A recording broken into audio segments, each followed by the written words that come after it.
एक बार एक शंकर जी का भक्त था। रोज शंकर जी पर ब्रह्म मुहूर्त में बिल्व पत्र चढ़ाता था। लेकिन बिल्व पत्र कैसे चढ़ाता था? एक राजा के बगीचे से बिल्व पत्र चुरा करके चढ़ाता था और एक आध बिल्व पत्र चढ़ा दे ऐसा नहीं, जितने उसके आंखों के आगे पड़ जाते सबको ले जाता और जाकर के शंकर जी पर अर्पित कर देता। राजा भी शिव भक्त था। राजा जब बिल्वपत्र लेकर के शंकर जी की अर्चना के लिए प्रस्थान करता, आओ प्रभु विराजा।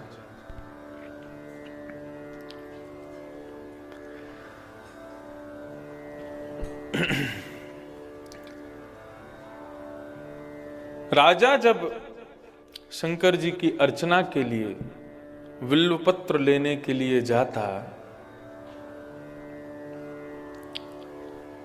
तो उसको बिल्वपत्र मिल ही नहीं पाते थे, क्योंकि सब तो वो चोर ले जाता था जिसके बट में पहले ही आ जाते थे बिल्वपत्र। एक दिन राजा ने अपने सैनिकों से कहा कि भाई ये रात्रि में कोई आता है, आज मैं शाम को देखता हूं तो बिल्वपत्र का दर्शन होता है, लेकिन सुबह सुबह जैसे ही हम निकलते हैं शंकर जी के यहाँ अर्चन करने के लिए तो बिल्वपत्र कौन ले जाता है?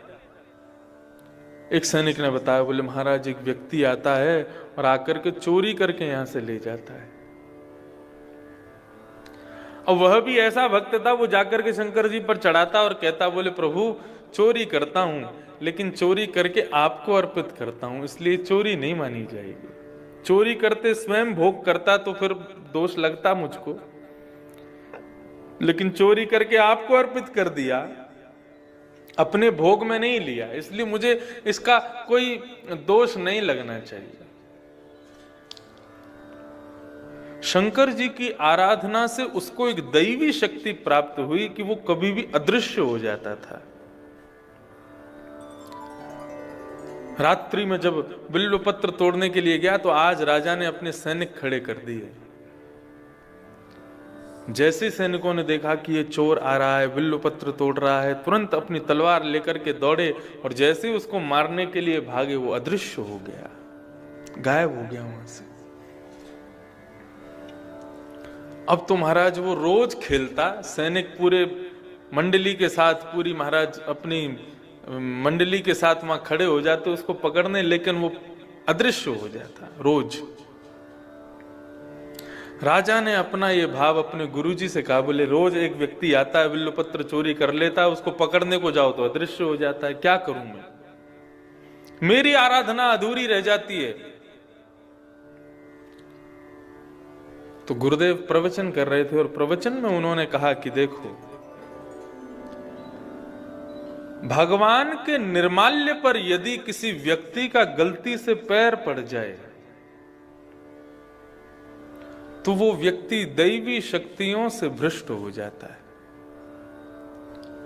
केवल मंदिर के परकोटे में ठाकुर जी का निर्माल्य पड़ा है, उस पर चरण रख दिया जाए तो कोई बात नहीं, लेकिन मंदिर के बाहर ठाकुर जी के निर्माल्य पर गलती से भी यदि पैर पड़ गया तो आपके भीतर जो आपको पता भी नहीं है कुछ दैवी शक्तियां होती हैं, उन दैवी शक्तियों का सर्वनाश हो जाता है। और ये अद्भुत दैवी शक्ति लगभग सब में होती है, जिसको आप एक प्रकार से इंट्यूशन भी कह सकते हैं। मुझे पहले से आभास हो जाता है ऐसा कुछ होने, वो आभास भी एक दैवी शक्ति है।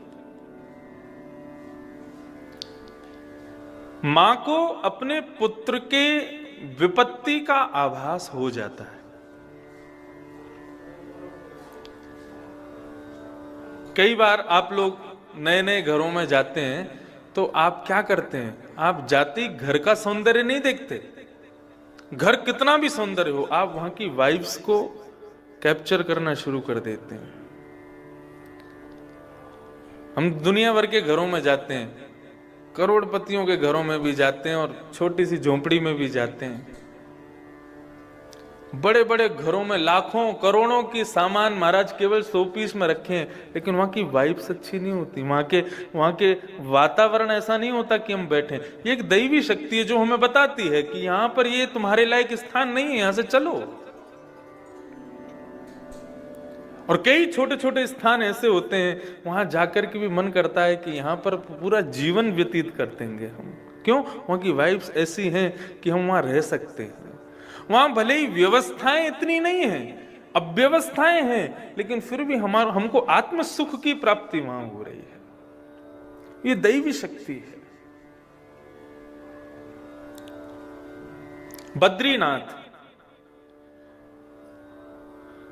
बद्रीनाथ व्यवस्थाओं से युक्त नहीं है,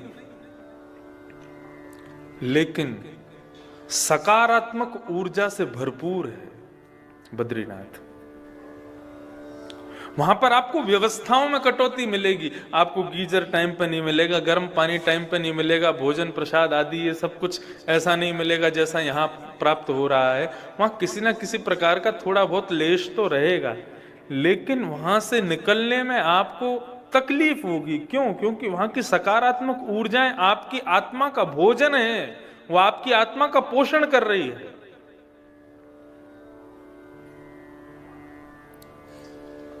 इस स्थान की जो ऊर्जा है वो हमारी आत्मा का भोजन है। हम शहरों में रहते हैं, वहां शरीर को भोजन मिलता है, लेकिन आत्मा को तृप्ति नहीं मिलती। आत्मा स्वयं अपने भोजन की तरफ अग्रसित होती है। ये दैवी शक्ति है।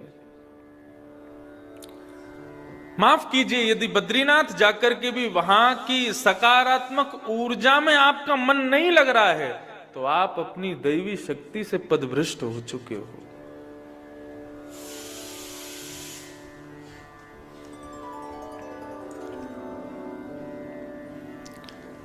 राजा को कहा कि अगर निर्माल्य मतलब ठाकुर जी पर चढ़ा हुआ पुष्प, ठाकुर जी पर चढ़ा हुआ बिल्वपत्र, तुलसी, जो ठाकुर जी को अर्पित हो चुका है, अर्पण होने के बाद में वो आपको प्रसाद रूप में मिला, वो निर्माल्य यदि उस पर आपने चरण रख दिया तो आप अपनी कुछ अज्ञात दैवी शक्तियों से भ्रष्ट हो जाओगे। राजा ने यही किया। शंकर जी पर चढ़े हुए बेल पत्रों को लेकर के गया और जाकर के अपने पूरे बगीचे में फैला दिया, नीचे जमीन में बिछा दिया। बोले रात्रि में चोर आएगा, बहुत गायब होता है ना, जैसे ही पैर रखेगा उसकी शक्ति क्षीण हो जाएगी। अर्धरात्रि का समय, और वो चोर जब जैसे ही आया, वो तो मुस्कुराता हुआ आता था। बोले मुझे कोई पकड़ ही नहीं सकता है, शंकर जी की इतनी बड़ी कृपा है मेरे ऊपर। रात्रि में मुस्कुराता हुआ प्रवेश करता है। लेकिन आज समस्त सैनिक कह रहे हैं, बोले आज इसको प्रेम से चोरी करने दो, क्योंकि आज तो ये गायब हो नहीं पाएगा।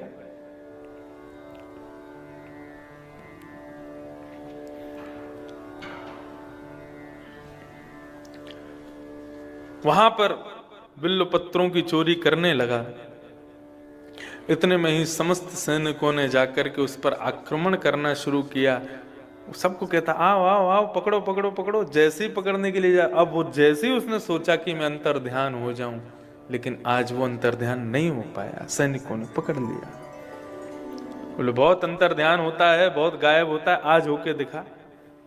अब तो वो घबराने लगा, शंकर जी का स्मरण करने लगा। बोले हे प्रभु, मैंने कभी भी बिल्वपत्र चोरी करके किसी ऐसी वस्तु की चोरी नहीं की जिससे मेरा घर का भरण पोषण होता हो। मैंने तो आपको प्रसन्न करने के लिए बिल्वपत्र चोरी किए थे। प्रभु मेरी रक्षा करो।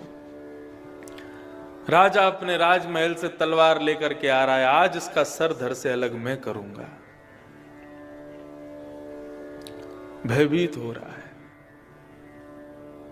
खूब कोशिश करता है बार बार कि मैं अंतर ध्यान हो जाऊं, लेकिन आज अंतर ध्यान नहीं हो पा रहा था। जैसे ही राजा ने जाकर के महाराज अपनी तलवार को उठाकर के उसका सर धड़ से अलग करने का, केवल प्रहार मात्र करने का प्रयास करने लगा, इतने में ही ना जाने उस चोर को क्या हुआ, उसने शिव महिम्न स्तोत्र का गान करना शुरू कर दिया। जैसे ही शिव महिम्न स्तोत्र का गान किया, शिव महिम्न स्तोत्र का प्रथम श्लोक गाते ही उसकी जो दैवी शक्ति जो जिससे वो भ्रष्ट हो चुका था वो उसे पुनः प्राप्त हो गई और वो वहां से अंतर ध्यान हो गया। ये बल है शिव महिम्न स्तोत्र का। लेकिन मैं ये बात क्यों कह रहा हूं? ऐसे बल स्वरूप, ऐसे प्रमाण स्वरूप, ऐसे बलवान स्वरूप शिव महिम्न स्तोत्र का गान करने से भूली हुई, बिछड़ी हुई, भ्रष्ट हुई विद्या भी हमको प्राप्त हो जाती है। ऐसे भगवान शिव भी किशोरी जी का स्मरण करते हैं, श्री राधा रानी का स्मरण करते हैं। तो विचार करो, जिन शिवजी के स्तुति का गान करने मात्र से इतने बड़े बल की प्राप्ति होती है, वो शिव भी नित्य कैलाश पर विराजमान होकर के नेत्र बंद करके स्मरण करते हैं। राधा कृपा कटाक्ष से पूर्व ये कथा बताई गई है। पार्वती जी जाकर के कहती हैं शंकर जी से कि आप संहार के देव हैं, लेकिन मैं देखती हूं नारायण का दर्शन आपको रोज हो जाता है, ब्रह्मा जी का दर्शन आपको रोज हो जाता है, लेकिन फिर भी नेत्र बंद करके आप किसका स्मरण करते हो? तब पार्वती जी को भगवान शिव अपने हृदय की बात बताते हैं और कहते हैं कि देवी, मैं जिनका स्मरण करता हूं उनका स्मरण नारायण भी करते हैं, ब्रह्मा भी करते हैं, कृष्ण भी करते हैं, संपूर्ण विश्व उनका, संपूर्ण देव उनका स्मरण करते हैं। ऐसी ब्रज की आह्लादनी शक्ति श्री राधा रानी है। तब भगवान शिव ने पार्वती जी को राधा कृपा कटाक्ष स्तोत्र सुनाया।